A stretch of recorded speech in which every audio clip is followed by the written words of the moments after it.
Fatal Frame Maiden of Black Water is Koei Tecmos' newest release on the Nintendo Switch, although you can also choose to pick it up on both the PlayStation consoles and the PC via Steam.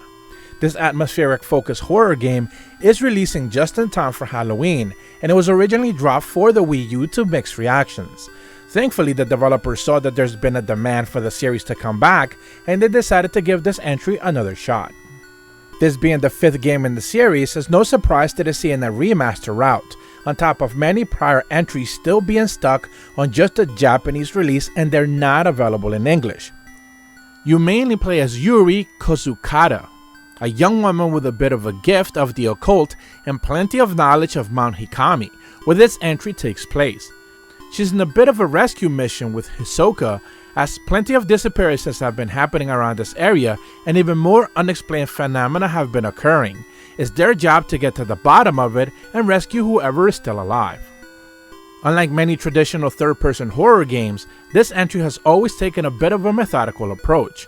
Take your time to assess your surroundings and make your way forward in a rather typical corridor fashion, only going backward to areas to pick up either anything you might have actually missed or to trigger certain events. Everything about it seems almost atmospheric.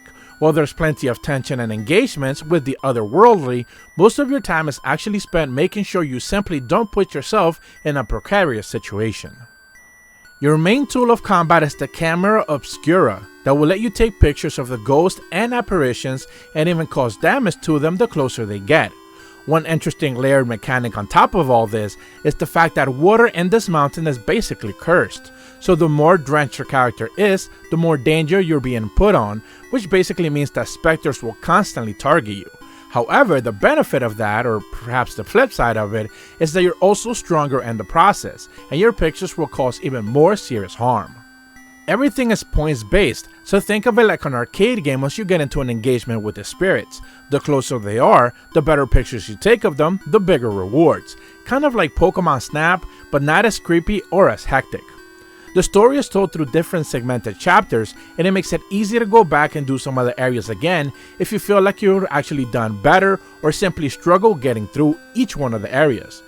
Finishing the game also nets you access to a bit of a side campaign with Ninja Gaiden's Ayane, which was unexpected but also exhilarating. The Switch entry boasts the inclusion of all of the original outfits and even DLC that were included in the Wii U release. With that said, I'm a bit uncertain if some of the ones we were actually cut from the Western release actually made it back this time around. There's also the addition of new visual improvements, which is also a given, and other minor quality of life changes also made the cut. There's even the option to do a photo mode where you set up the specters and ghosts in plenty of compromising positions so you can share them in social media.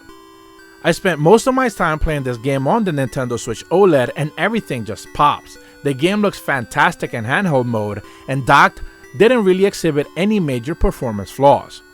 Fatal Frame Maiden of Black Water gets a second shot to a whole new audience and is no longer tied specifically to Nintendo, meaning that this remaster could truly be the break hit that the series has been in dire need of.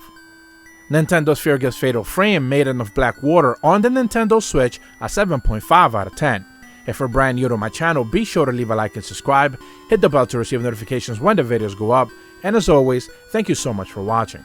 See ya!